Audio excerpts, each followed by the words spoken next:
Hello friends and fellow gamers, this week in Idle Heroes we have a brand new event and we have a brand new hero, and this week is Halloween, so we're getting a huge event for the beginning of the holiday season.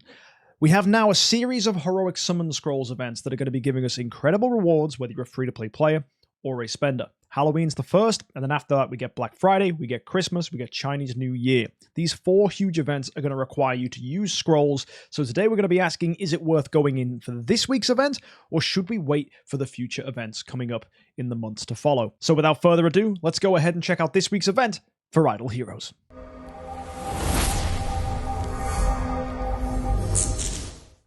Every day for logging in, we're going to get ourselves 3 heroic summon scrolls plus 150 gems. These are going to be great for this week's event. Scrolls gets us rewards, gems can be used to buy us things for our account.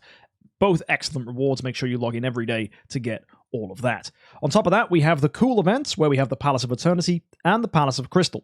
The Palace of Eternity allows you to spend Palace Crystals to get yourself, by swapping these heroes, a copy of whatever hero you decide this week. If you go into the Heroic Summons menu and click on the plus corner in the bottom left, you can select any 5-star in the game. That hero will be able to be obtained from the Heroic Summons event. You can get rewards for getting that hero, such as armor, and as well, you can swap in the Palace of Crystal to get that hero. Swapping is simple. You put in a hero, it costs 10 crystals, it gets you the hero you chose. Very nice. Now, the Palace of Crystal is the way that you get those crystals. For every 400 heroic summons done, you will get 5 crystals. If you go ahead and buy the value packs, though, for $100, you can get a Palace Key, which will unlock one of the levels below. You need all 5 packs to unlock all 5 levels. Not really worth it to buy the packs for that reason alone, but it's certainly something you can do if you wanted to, and we're going to buy the packs anyway. So that's how you do all this. Now, let's look at the hero lottery real quick. This gives you armor if you get a copy of your selected hero. That means if you don't plan on doing any scrolls this week, but you do have a lot of copies of a hero in the bag, like I do, for example, I've got, wow, that's a lot of Eloises. Look at that, I'm on 30 Eloise copies now. Let's say I wanted to get 30 pieces of 4-star armor, I could select Eloise as my top hero and summon all 30 copies from the bag. That, of course, then gets me 30 armor, which is pretty nice. If you want to go ahead and do that because you're not using scrolls, sure, give it a spin. Obviously, don't go for Eloise, though. Go for whoever you have the most 5-star copies of in the bag. Last week's Soul Awakening session is coming to an end, so for those of you that entered, congrats, you get yourself a stone, and the value packages for this week are gems and scrolls, with the additional bonus of charm treasure coupons for this Halloween event. That makes this incredibly good value if you plan on spending, because you are going to be getting treasure coupons along with the usual stuff, and coupons are awesome for getting rewards in the treasure train. On top of that, we have summon prizes. For every heroic summon scroll used, you'll get a point. 50 points gets you profit orbs and scrolls. 100 is the same thing, but also with a treasure coupon, which is nice. 200 gets you a penny, along with profit orbs and scrolls. 300 is going to get you a treasure coupon and soul symbols, along with a core and some profit orbs. And then 400 gets you a copy of your selected hero. 500 on top of that is also getting you relics, a core, and 2 more treasure coupons. That means for a full complete, you get a copy of the hero you want, a bunch of profit orb scrolls, you get 4 treasure coupons, 5 soul symbols, and a penny and some relics thrown in too. And you can do this up to 4 times, so in theory you could spend 2,000 heroic summon scrolls this week to get all these rewards. But if you're new to Idle Heroes and you don't know, these rewards are not why we get excited for Heroic Summon Scrolls events. It's the bonus stuff found here in the Haunted Cemetery that's going to be worth talking about. So before we go and take a look at that, let me just take a look down here at the Hero Exchange event, where we can tell you that Elena and Jara are available for 6,000 and 3,000 altar stones respectively. So make sure you grab those if you're interested. Now, the stuff you're all looking forward to is the major rewards for Halloween. That's where this Haunted Cemetery is going to come into play. Now, this is not a normal Transcendence event. There are bonus rewards thrown in, which make it a little bit harder for you to get your head around how you're going to be getting rewards this week, whether you're a free-to-play player or a spender. The first thing you need to know is that we are going to be using these things called exorcism spells that will be used to reveal these stones, each of these stones giving you, at random, any of the rewards you see up here. Once you have cleared either 99 consecutive stones and got nothing, the 100th will go ahead and get you a suspicious well. Or there's a 0.2% chance that the suspicious well will just show up. The first well is going to give you a chance to get a Core of Origin and 20 copper monies. Very nice. The next one gives you Essence Sublimation and more 20 copper monies. And it keeps on going down, giving you the new treasure train items, along with Spirit Vein shards, and finally topping out with Divine Power Aurora gems, each time getting you 20 copper monies. Now, that basically means you need 100 of these spells to guarantee yourself one of these wells. So let's go see how we get them. If you do 20 Heroic Summon Scrolls, you'll get one of them. If you spend $2, you'll get one of them. If you awaken a hero's copy, you'll get one. If you get 2 5-star heroes, you'll get another. And finally, if you buy the Halloween Relay all the way to the end, you'll get a bonus 50, which is the 50 that is actually written here at the end. I want to be clear, these two do not stack, it's just telling you where you get them. So in total, you can in theory get 600 spells from this if you spend $800, including the relay. And that's wild, because that's going to guarantee from the pity timers you fully max this event. Then again, with that 0.2% chance, there is an opportunity to high roll, which could significantly reduce the amount you need to spend. Free-to-play players can reliably get themselves 55-star heroes, which gets you 25 of these exorcism spells. And then if you want to get the additional 75 needed to guarantee that you get yourself the clearance here, you need to do 1,500 scrolls. If you do not have 1,500 scrolls, I wouldn't go ahead and attempt this. Some of you might get tempted and go, well, I'll just do 500 and see if I get that 0.2% chance on each pull. I would not risk it, because if you don't, you've just thrown those 500 scrolls in the bin. You need to guarantee you have that 1,500 in play and be prepared to use it before you enter this. And I would do it incrementally. I wouldn't go all in with those 1,500 and then high roll halfway through and realize you've wasted scrolls. I would do little by little, spending my rewards each time as we go until you finally do get that high roll. It's a little bit fiddly, but it's the way to guarantee that you don't waste any scrolls. And as a free-to-play player, that is super duper important. But if you are a free-to-play player and you do use 1,500 scrolls, what do you actually do when you get these 20 copper monies? Because we're not just doing it for a Core of Origin shard chest. 1,500 scrolls for a Core of Origin shard chest is a little bit expensive, so let's hope we get something else. Well, fortunately, the copper money can be spent in the Star Store here. And you can see there are easily ways to obtain yourself sublimation chests. You could even throw in there a treasure item as well. And there's 2 on offer, which we'll take a look at in a second. For 18 of the copper monies, you can get yourself Divine Power Aurora gems or Scattered Spirit Vein shards, which can be useful if you're in the late game and really building divine heroes. Or if you manage to get 2 of those things cleared, you could even go ahead and pick Spirit Vein shards or 2 cores up, or Divine Power Aurora gems, and the Witch's Eerie Castle, which is the pink item, which we'll take a look at further on. As well, if you go ahead and buy all of this because you maxed the entire event, you will get additionally 30 treasure coupons, 5 Divine Power Aurora gems, 2 Core of Origin chests, 1 million Stellar Shards, and another copy of the Eerie Castle. So that's all really, really awesome stuff to help you get progress. Obviously, that's going to cost you potentially $800, so do be prepared. It's going to be very expensive if you are a spender. But you don't have to do that. There are other ways of spending, which I will talk about in a second. But as a free-to-play player, if you do get 20 of those copper coins, I think the best way you can probably spend it is on 14 here to get yourself a sublimation chest or a Core of Origin. And I'd actually probably go to this one. The pumpkin gives speed in campaign, so this one's the best one to pick up. The other one's not so great. So go for this, get that speed pumpkin, and either go for sublimation or a Core of Origin, whichever one you feel you need on your account. On top of that, you'll have 6 left over, which I would comfortably go and spend on, for most free-to-play players, if you're one of those later ones that's really struggling with Master's Toolboxes, you can get that.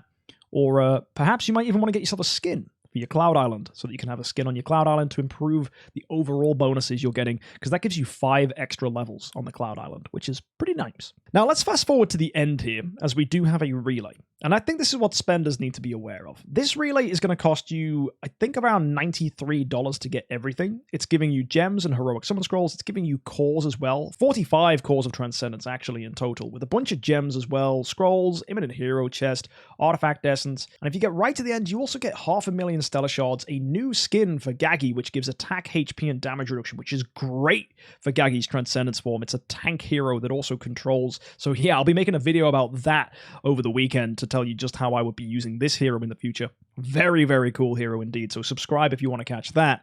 And you also get some relics thrown in and 5,000 gems. It's pretty decent. Not a bad way of spending yourself $93, because as well, you do get those 50 exorcism spells, and by spending $93, you're also going to get yourself 46 additional exorcism spells. So that almost takes you to 100 straight away without using any heroic summon scrolls.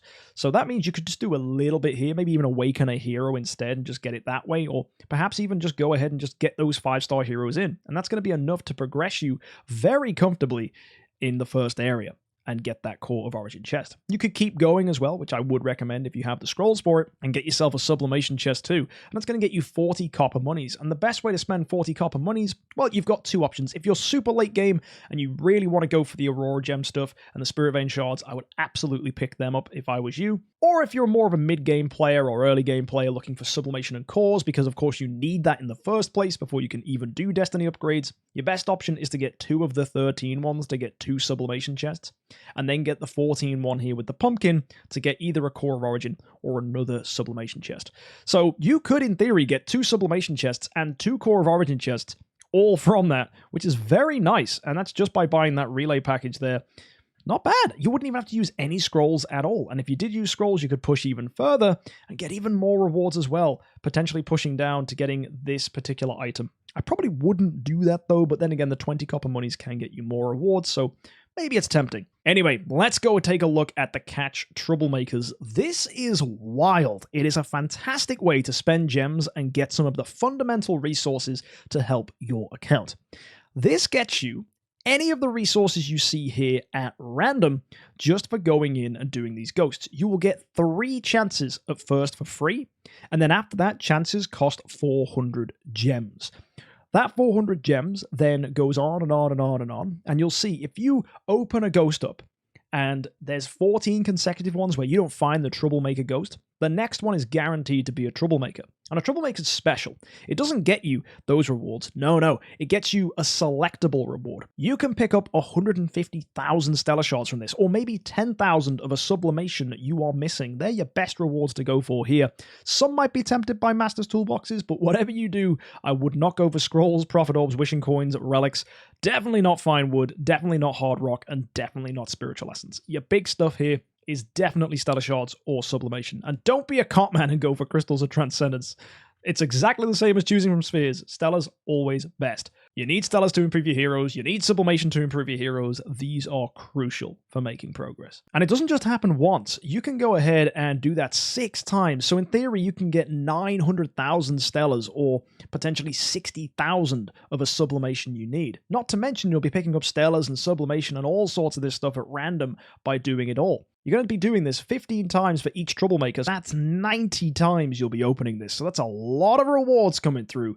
And you might think, whoa, is that a lot of gems? Well, actually, when you find a troublemaker, it resets your free count and you get 3 free again. On top of that, there's a 3% chance to find a troublemaker without getting that pity timer in. So there's a good chance this is not going to cost you the maximum amount of gems. At most, you'll need 28,800 gems to do this, but I promise you it's going to probably cost way less. And even if it did cost that maximum amount, 28,000 gems to get yourself that many stellar shards, 900,000 is absolutely worth it because it's going to be way more than that when you add in all the other stuff as well. And even then, that is bonkers value. This, if you've got the gems, is definitely worth going for. We also have a Transcendence fight where you can go ahead and get rewards if you can find people or you yourself have a bunch of Transcendence heroes, including Chaosbound Spirit Gaggie, the new Transcendence hero for this week. If you fight a fight with Gaggie and Elena, you'll get Elite Hero Shards. Same if Alamac's there.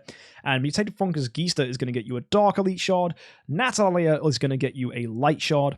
And for the Therapist of Blood Betty and Gaggie, this is the most important one. You'll get 5 Cores of Transcendence. If you find someone on your friends list with those heroes and attack them, that's all yours for free. If you want to do that, join our Discord. There'll be people in the community who are giving their accounts away as codes where you can add them as a friend and they will help you with these fights. So join our Discord for more info on that. As well, if Gaggie's on your team, 5 battles with him is going to get you an Imminent Hero Selection chest, which is pretty neat. And it actually contains Betty as well, which is very cool. And if you do a battle with all the listed heroes at the top, which is quite hard to do because that means a lot of Transcendence heroes in the fight, you'll get 100 glorious relics. So that's cute, I suppose. Now, looking at this, there is a big reward for going in the treasure train this week. If you take a look and you go to the collect menu and go to special search, you'll see that you can go ahead and get yourself items for the series collection. The series collection is basically a way of getting yourself orange and pink exclusive items for the treasure train that have been given away as rewards. If you get to 30 treasure coupons used, you'll get an orange chest where you can pick any of the ones from the past events. If you get to 60, you can get another one. And if you get to 100, you'll get a pink one. So you can go with the all damage dealt ones or perhaps one of the new ones this week. The new ones that you need to know about and whether they're any good, well, let's talk about them now. We have this one, the Witch's Eerie Castle, that gives all damage reduction in Void Campaign and Campaign. That's not bad because you do get all damage reduction bonuses from Ailamak and from Freya. So potentially, if you're able to get this Witch's Eerie Castle high enough, you can reach that 75% all damage reduction cap without even needing a golden crown. So in theory, that can make you really tanky whilst also being able to use other artifacts to help your team. Maybe worth considering getting that for yourself. The Restless Headstone is awful. This gives HP and attack percentages. Percentage scaling is really bad because most of our stuff comes from fixed stats, and the scaling that does happen is already so inflated with such big numbers, it's like basically saying here's 2% in a pool that's already like 1,000%. It just is not worth it. And finally, we have the Freya's Pumpkin Elf. This gives 10 speed. In Chapter 3, where speed can potentially be an issue for you, this can be really helpful, especially for mid-game players. If you're way later in, that bonus bit of speed will mean you don't have to use as much in the Soul Temple to buff the speed of your awakened heroes, which is potentially a good thing if you're trying to outspeed Chapter 6. So getting yourself Freya's Pumpkin Elf can definitely be a help there. Not to mention these give pretty respectable stats. Look at that, 473,000 fixed attack when that's maxed. That's not terrible. Still, though, I think it's more important to get the one that gives crit damage, as that is definitely an insanely powerful stat, just as it's important to get this one that gives holy damage. Both of those damage stats are crucial for improving the power of your team, and considering they're only orange items, they're pretty easy to pick up. I'd prioritize those before grabbing the speed one, for example. And that's it for everything this week. There's a lot of ways to get rewards. If you're a free-to-play player with 1,500 scrolls and you do plan on doing this, good luck. But bear in mind, if you do that, Black Friday will not give you any rewards because you'll have no scrolls left. Yes, you can maybe use some gems to get something, but Black Friday is mainly a spender event. So really, the big event you've got to get hyped for is Christmas, and that's 2 months away. So can you save enough scrolls for Christmas between now and then? Probably not. So if you've only got 1,500 scrolls, you are taking a risk, but this is an event that you know the rewards, you can guarantee you're getting them. We're not sure what Christmas is. It could be bad, it could be good, we don't know. Christmas is typically a good event though, so I'd probably suggest if you are a free-to-play player and you're on the edge and you're unsure, waiting for Christmas is completely fine. Because bear in mind, you're not going to lose anything. If a free-to-play player just like you goes in on Halloween, they won't be able to do Christmas. So between the two of you, you'd have both just gone in one big event, and neither of you is at a particular advantage compared to the other. So it's just picking and choosing the events as they come and which one you like the most. If this event and its rewards seem good for you, go for it. Christmas, you might have to skip it though. That said, if you're on like 2,500 scrolls, there's a very good chance you can do this and Christmas, but then that's going to come at a sacrifice of not being able to do Chinese New Year after Christmas. Although I'm pretty sure if you're free to play and you want to get great rewards, if you can do Halloween and Christmas, that's going to set you up really nicely, as those rewards are both Transcendence events, so we'll definitely have stuff like this where you can get sublimations, artifacts, Core of Origin chests, all sorts of great rewards to help your progress. That's it for this week, so let's look at next week's event real quick. It's a Wishing Fountain event giving Ignis as a reward, which is actually pretty nice. You can never have too many Ignises, and on top of that, we've got Sky Labyrinth and the Mysterious Chests. Will DH Games throw in anything else? I'm not too sure, but the event does look pretty good. And for those of you that haven't seen, oh my word, check out Chaosbound Spirit Gaggie. I'll be making a video about his skills later on, but wow, check out that hero design. I love the look of the demon. Gaggie with his kind of primitive early human look looks really, really, really cool. And the two of them together, really nice. And the combination of abilities are really cool. There's ice, there's fire, we've got crowd control, we've got taunting for tanking, loads of damage reduction, healing, and even a counter-attack ability similar to King Barton, but also with healing. So potentially we have ourselves an even better Eloise. I love the look of this hero, and I am really excited to put them to the test. And potentially it could even be a support hero when you look at some of these sublimations, where we can even reduce enemies' all damage dealt and increase their burn damage taken. Not to mention, Gaggie is a tenant for Geista, so potential synergies there, whilst also Gaggie's got interesting tenants too, Ailamak and Starwing Jara. So perhaps there's going to be some interesting team building in the future. I'll be talking about that in a video later on. But either way, guys, I hope you like the look of the new hero, and I really do hope that you guys can get yourself some good rewards this week and find something you enjoy. If you've got the gems, those ghosts look really tasty. Either way, I'll see you next one. If you want to catch more event reviews like this, hit that subscribe button. And until then, have a fantastic week. And of course, happy idling.